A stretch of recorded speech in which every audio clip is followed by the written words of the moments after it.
नमस्कार, स्वागत है आप सभी का देवभूमि समाचार में। मैं हूं आपके साथ सुनील चौहान। अब होते हैं रूबरू आज की महत्वपूर्ण खबरों के साथ।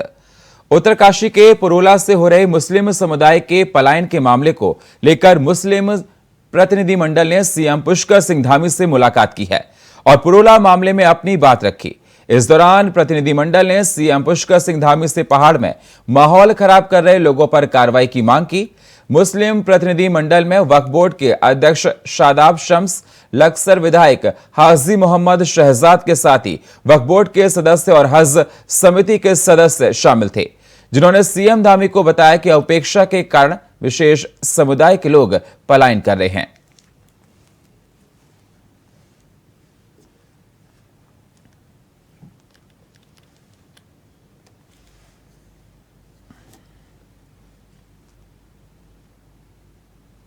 उत्तराखंड में लफ्ज जिहाद की भड़कती चिंगारी पर जहां विशेष समुदाय के लोगों के खिलाफ आक्रोश भड़क उठा है, वहीं दूसरी तरफ वक्फ बोर्ड के चेयरमैन शादाब शम्स ने कहा कि राज्य का सौहार्दपूर्ण माहौल बिगाड़ने ना पाए, इसके लिए मुख्यमंत्री से एक प्रतिनिधिमंडल मिलने गया था, जिस पर सीएम ने उन्हें आश्वस्त किया है।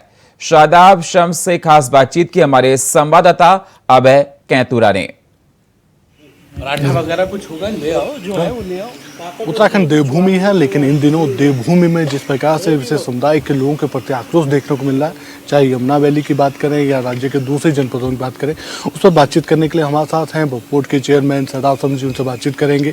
सर, उत्तराखंड के जो इस समय हालात नजर आ रहे हैं, सोशल मीडिया फिर दूसरे मीडियाओं पर, कई प्लेटफॉर्मों पर बड़ी आक्रोश इस समय देखने को मिल रहा है। क्या कुछ आप लोगों ने कल मुख्यमंत्री जी से भी मुलाकात करी थी, और जो हालात इस समय किस प्रकार से नियंत्रण पाना चाहिए उस पर? देखिए, माननीय युवा मुख्यमंत्री जी से कल एक डेलीगेशन मिला था, क्योंकि हम सब जानते हैं कि पहाड़ सुलग रहा है अपनी प्रवृत्ति के खिलाफ। पहाड़ तो शांत था, पहाड़ में लोग शांति के लिए आते हैं, पहाड़ विनम्र है और मौसम के लिहाज से भी पहाड़ ठंडा होता है, लेकिन आज वो सुलग रहा है, तो चिंता का विषय है। हमारे पास लगातार लोगों के फ़ोन कॉल्स आ रहे थे, हमारे कार्यकर्ताओं को के भी जो भारतीय जनता पार्टी से जुड़े हैं और अन्य लोगों के भी। तो वो लोग यही कह रहे थे कि भाई हालात को कंट्रोल में करना है और एक डर का, भय का वातावरण है। तो उसके लिए हम माननीय मुख्यमंत्री जी के पास गए थे। हमने माननीय मुख्यमंत्री जी से कहा कि जिन लोगों ने गलत किया है, अगर कोई गलत इंटेंशन के साथ, बच्चियों के साथ गलत कोई साजिशन गलत कर रहा है, तो ऐसे लोगों के खिलाफ सख्ती से निपटने की आवश्यकता है। ऐसे लोगों को कड़ी सज़ा मिले, इसका भी ध्यान रखने की ज़रूरत है, लेकिन बेगुनाह लोगों के साथ अन्याय ना हो। उनके अंदर जो एक डर का वातावरण है, जो भय का वातावरण बना हुआ है, उससे वो बाहर आए। वो इस वक्त डरे सहमे हुए बैठे हुए हैं और डर की वजह से वो स्वतः ही अपने आप वहाँ से पलायन करते हुए भी नजर आ रहे हैं। तो ये नहीं होना चाहिए, ये चिंता का विषय ज़रूर है। तो माननीय मुख्यमंत्री जी ने आश्वस्त किया है कि किसी के साथ भी अन्याय नहीं होगा। सरकार पूरी जिम्मेदारी के साथ इस बात का ख्याल रखेगी कि कानून ईमानदारी से अपना काम करे। अगर कुछ लोग माहौल को ख़राब करने की कोशिश करेंगे, कानून को अपने हाथ में लेने की कोशिश करेंगे, तो उनके खिलाफ भी सख्त कार्रवाई की जाएगी। और मुझे लगता है कि हम तो वसुधैव कुटुंबकम के मानने वाले हैं, कि पूरी वसुधा को अपना परिवार मानते हैं। अच्छा व्यक्ति होगा तो हमें कोई दिक्कत नहीं है, लेकिन गलत होगा तो ऐसे लोगों के खिलाफ कार्रवाई होनी भी चाहिए। और प्रधानमंत्री मोदी जी ने कहा है, सबका साथ, सबका विकास, सबका विश्वास, तो सबके विश्वास को बचाने की जिम्मेदारी भी हमारी है। सदा भाई, सवाल यही उठ रहा है कि जो चीज़ें घटनाक्रम, कानून अपना काम कर रहा है, पुरोला में महापंचायत बुला रहे हैं, फिर देहरादून में भी महापंचायत हो रही है, क्या लगता है ऐसे में हालात और नहीं बिगड़ जाएंगे? देखिए, गुस्सा अपनी जगह है, लेकिन मुझे लगता है कि सरकार की भी जिम्मेदारी है कि इन तमाम चीज़ों को कंट्रोल में रखे। इसलिए अधिकारियों को निर्देशित किया जा चुका है कि अगर माहौल लोकतंत्र के दायरे में कुछ चीज़ें होती हैं तो बात अलग है, लेकिन अगर लग रहा है कि ये न्यूसेंस बढ़ सकता है, तो मुझे लगता है ऐसी चीज़ों पे रोक लगानी चाहिए। इस तरह की पंचायतों को अनुमति नहीं दी जानी चाहिए जिससे वातावरण ख़राब हो। मैं ये मानता हूँ कि देवभूमि ने हमेशा लोगों को अपने पास बुलाया है। हम अतिथि देवो भव के मानने वाले भी हैं, और हमारे यहाँ जो कुछ लोग गंदगी फैलाने की नीयत से आते हैं, उनके खिलाफ हमने कहा कि हम सख्त कार्रवाई हमारी सरकार कर रही है, करेगी भी। लेकिन जो मासूम लोग पुराने वक्त से रह रहे हैं, उनके खिलाफ वो डर है, किसी ने उंगली भी नहीं लगाई, ये बात भी है, पहाड़ के लोग एग्रेसिव नहीं होते, पहाड़ के लोग पोलाइट हैं, पहाड़ के लोग बदतमीज नहीं होते कि किसी को मारेंगे। लेकिन गुस्सा है तो किसी को उंगली भी नहीं लगी, किसी को एक तमाचा भी नहीं लगा। हाँ, लोग डर की वजह से पलायन कर रहे हैं कि कहीं कुछ हो ना जाए, क्योंकि उन्होंने इस तरह का वातावरण पहाड़ में कभी देखा नहीं है, क्योंकि पहाड़ हमेशा शांत रहता है। तो एक अब स्वतः स्फूर्त जो विरोध हो रहा है, स्वतः स्फूर्त एक डर का वातावरण जो बना हुआ है, वो चिंता का विषय जरूर है। और माननीय मुख्यमंत्री जी ने हमें आश्वस्त किया है कि बारीक निगाह रखी गई है, किसी के साथ अन्याय नहीं होगा, इस बात का आश्वासन माननीय मुख्यमंत्री जी ने दिया। यहाँ से देहरादून से भी कोई डेलीगेशन जाएगा पुरोला देखने के लिए या दूसरी जगहों जहाँ पर इस तरह के चाहे जो कि वहाँ पर लोग भी माने और जो आप समुदाय से जुड़े हुए लोग हैं वो भी आश्वस्त रहें कि यार उनके लिए भी लोग आ रहे हैं? मुझे लगता है कि जिनके ऊपर बहुत उम्मीदें थी मुस्लिम समाज को, जो इस समाज को अपना वोट बैंक बना के रखते थे, वो तो गायब हैं, वो तो गौण हैं, वो तो कहीं नजर नहीं आ रहे, क्योंकि उनको अपनी राजनीतिक प्रॉफिट और लॉस दिखाई दे रहा है। तो आखिर मुस्लिम समाज भी आज ये सवाल पूछ रहा है कि जब मेरे ऊपर दिक्कत है, जब मैं डर के वातावरण में जी रहा हूं, तब मेरे कांग्रेस के नेता कहाँ हैं? वो कहाँ गायब हो गए? वो कहाँ गौण हैं? चुनाव के वक्त में क्या बरसाती मेंढकों की तरह तभी नजर आएंगे? उससे पहले भी उनकी लड़ाई को लड़ने के लिए कहीं दिखाई देंगे? तो आज मुझे लगता है कि जो बचा कुचा कांग्रेस के पास ये मुस्लिम समाज बचा था, ये भी गायब होने वाला। अब इनके पास मुझे नहीं लगता कि ये भी बचेगा, क्योंकि उनकी लड़ाई को कहीं लड़ती हुई कांग्रेस तो नजर नहीं आ रही है। कांग्रेस की समझ में नहीं आ रहा है कि वो सच का साथ दे कि वो बैठी रहे। तो इसलिए ना वो पहाड़ में विरोध कर पा रही है, ना वो नीचे लोगों का, मुस्लिमों का समर्थन कर पा रही है। तो वो ऐसा हाल हो गया है कि सांप ने पकड़ी मेंढ की, उगले तो अंधा और निगले तो कोड़ी। अब कांग्रेस का तो मुझे लगता नहीं कि उनको राजनीति के अलावा कुछ दिखाई देता नहीं है, सच का साथ वो कभी देते नहीं, इसलिए धीरे धीरे समाप्ति की ओर, पतन की ओर कांग्रेस जा रही है। इस मामले को जो ये हुआ है, ये हम सबके लिए आघात है, सब इससे दुखी हैं जो पहाड़ में हुआ है। लेकिन इसे राजनीति से जोड़ के कांग्रेस देख रही है, हम बिल्कुल नहीं देख रहे हैं। जब राजनीति करने का समय आएगा, चुनाव का समय आएगा, हम अपने काम को लेके जाएंगे, अपने काम के आधार पे वोट मांगेंगे। हमने काम किया है, वो विषय अलग है। ये इस वक्त विषय आ रहा है, रोम जल रहा हो, राजा सो रहा हो, तो वो भी नहीं होना चाहिए। आज तो जो उनका राजा है ओबीसी जैसे लोगों को क्या कुछ संदेश देना चाहिए, क्योंकि वो लोग जिस प्रकार से बड़ा ट्वीट करते हैं तो ऐसे में लगता है कि एक छवि और नेगेटिव हो जाती है। देखिए, ओवैसी जैसे लोग तो ढूंढते हैं ऐसे मौके कि उन्हें गंदगी फैलाने का मौका मिले और देश के अंदर वो काट छाट की, बांटने की राजनीति कर लें और अपने आप को इनोसेंट बन के वो बताएं कि हम बहुत सही हैं, बाकी सब गलत हैं। तो लेकिन ये देवभूमि उत्तराखंड में नहीं चल पाएगा उनकी गंदगी। देवभूमि उत्तराखंड के लोग समझदार हैं, यहाँ के हिंदू भी समझदार हैं, यहाँ के मुसलमान भी समझदार हैं, क्योंकि उनके एक तरफ गंगा है, एक तरफ यमुना है। ये देवभूमि है। यहाँ का तो जो कांटा भी होगा वो भी किसी को चुभने का काम नहीं करेगा। यहाँ की तो लाइन ही अलग है। ये ओवैसी जी नहीं समझेंगे, क्योंकि वो कभी देवभूमि आए नहीं है, उन्होंने देवभूमि को जिया नहीं है। देवभूमि की बात अलग है। तो मैं उनसे भी अनुरोध करूंगा और विपक्षी नेताओं से भी, अपनी राजनीति देवभूमि से दूर रखें। यहाँ आपकी गंदगी के लिए कोई स्थान नहीं है।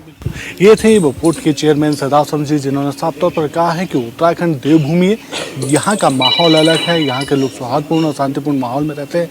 ऐसे में प्रशासन और सरकार दोनों के लिए चुनौतीपूर्ण माहौल जरूर है, लेकिन वो उससे निपट लेंगे और किसी भी प्रकार से उत्तराखंड राज्य का जो माहौल है वो बिगड़ने नहीं पाएगा। कैमरामैन हसुनियाल के साथ अभय कैंतुरा, इंडिया वॉइस, देहरादून। लफ्ज जिहाद के मामले पर पुरोला में होने जा रही महापंचायत का बीजेपी विधायक दिलीप रावत ने समर्थन किया है। उनका कहना है कि जिस तरह से प्रदेश में लफ्ज जिहाद के मामले बढ़ रहे हैं, उन्हें रोकने के लिए इस तरह की महापंचायत बहुत जरूरी है।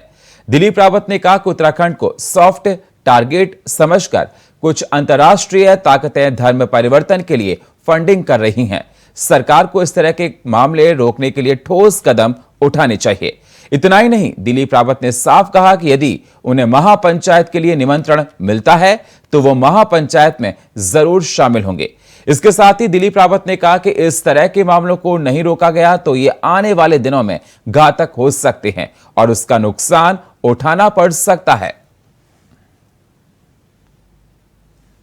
जो महापंचायत हो रही है, मैं समझता हूँ कि बहुत स्वागत योग्य कदम है और मैं आज बेटी को और संस्कृति को बचाने के लिए हम लोगों को संघर्ष करना पड़ रहा है।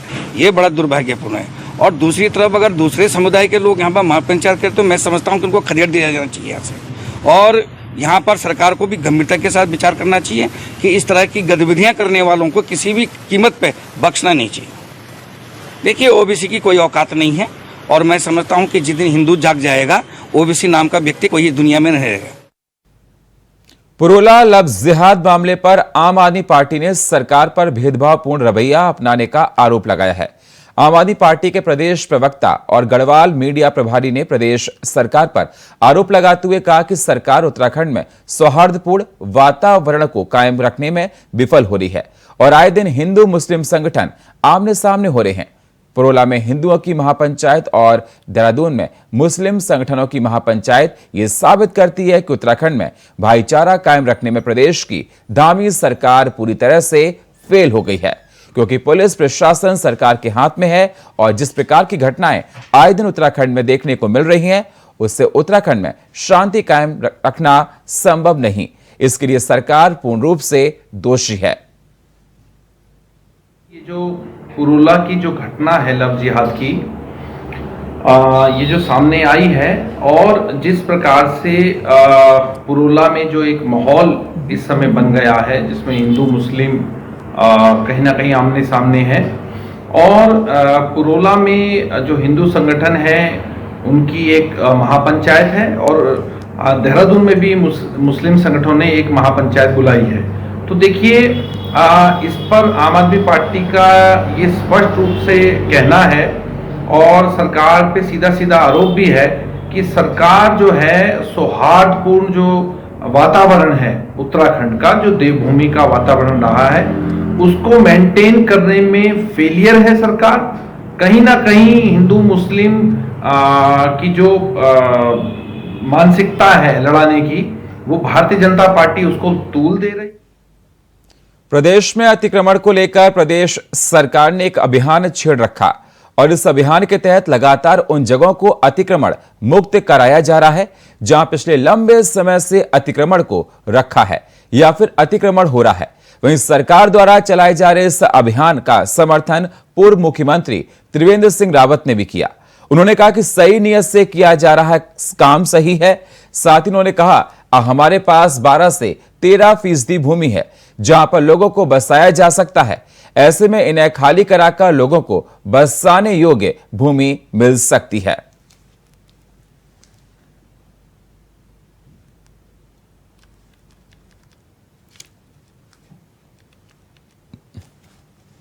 अगर वो सही नियत के साथ चल रहा है तो उसमें कोई आपत्ति नहीं होनी चाहिए।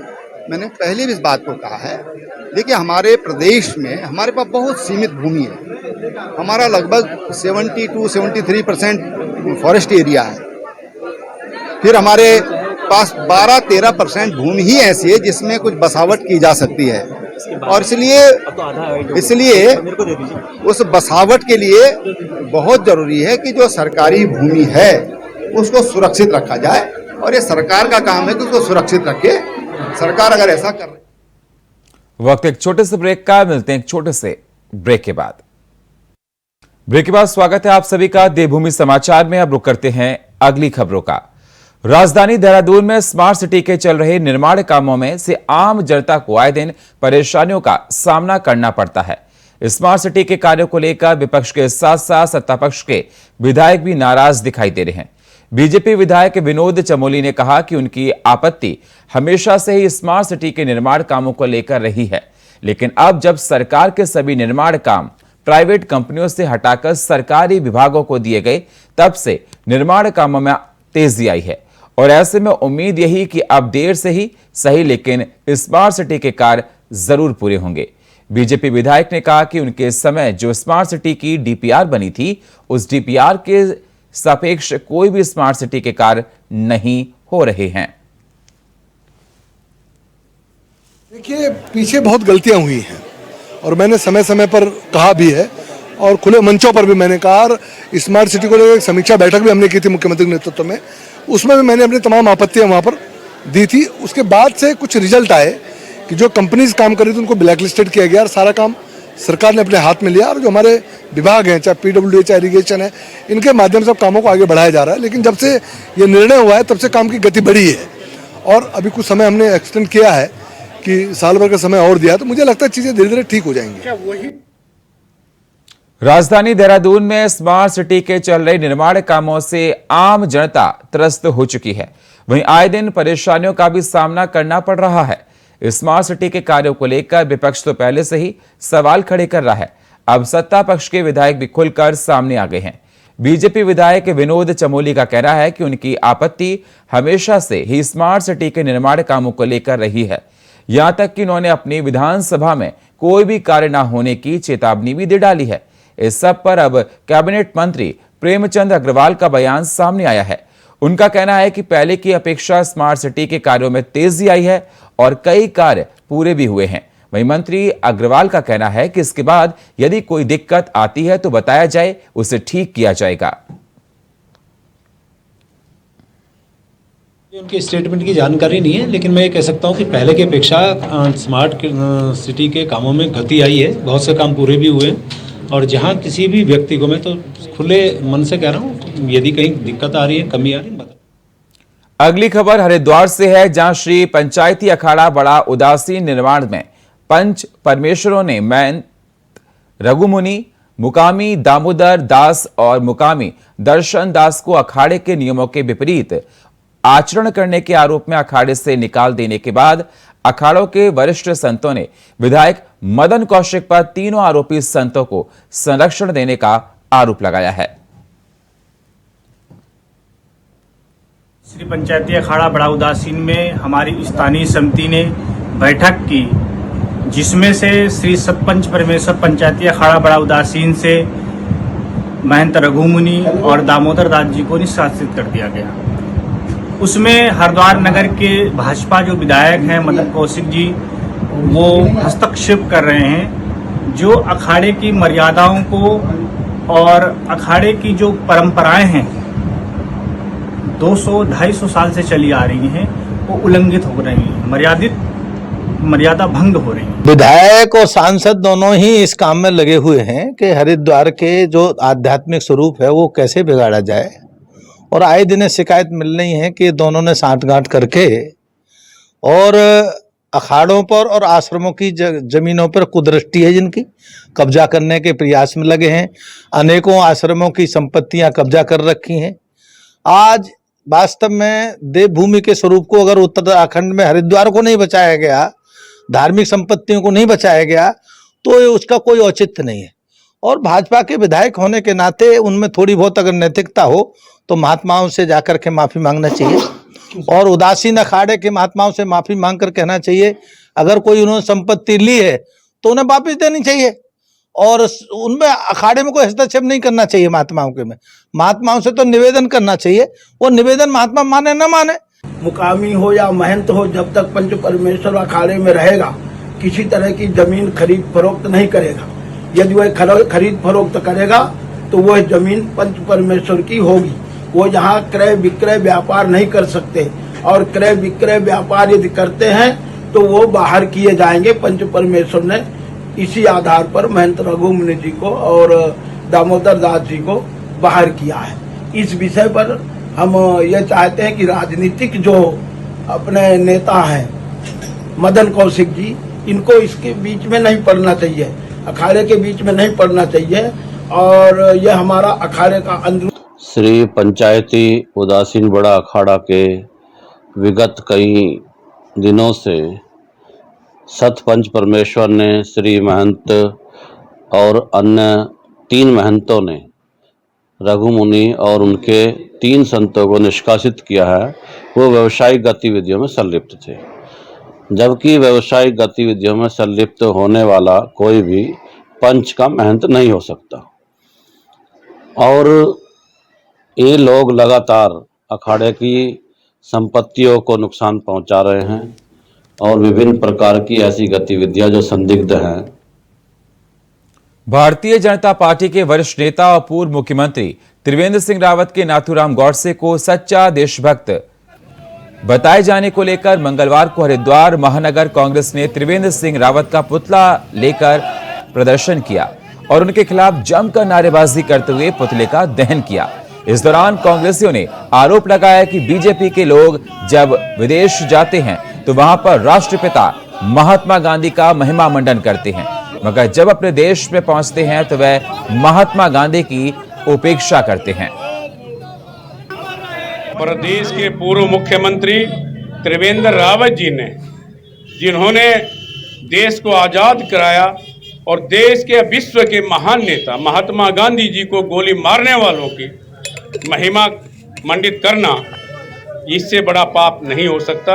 और आज कांग्रेस पार्टी ने निर्णय लिया कि पूरे प्रदेश में त्रिवेंद्र रावत के पुतले फूके जाएं। और मैं त्रिवेंद्र रावत जी की और इतनी भर्त्सना करता हूं कि जो आदमी प्रदेश का मुख्यमंत्री रहा हो और महात्मा गांधी जैसे महान पुरुष के लिए ऐसे शब्दों का प्रयोग करे और नथुराम गोडसे का महिमा मंडन करे, ऐसी व्यक्ति की जितनी। त्रिवेंद्र सिंह रावत का पुतला फूका है जो पूर्व मुख्यमंत्री भाजपा के हैं। सबसे बड़ी बात, भाजपा के नेता विदेशों में जाकर गांधी का महिमा मंडन करते हैं और अपने ही देश में गांधी के हत्यारों का महिमा मंडन करते हैं। ये दोहरी जो उनकी मानसिकता है, ये इस देश में चलने वाली नहीं है। और जो गांधी जिसने इस देश को रास्ता दिखाया, आज उसी गांधी के हत्यारों का महिमा मंडन कर रहे हैं।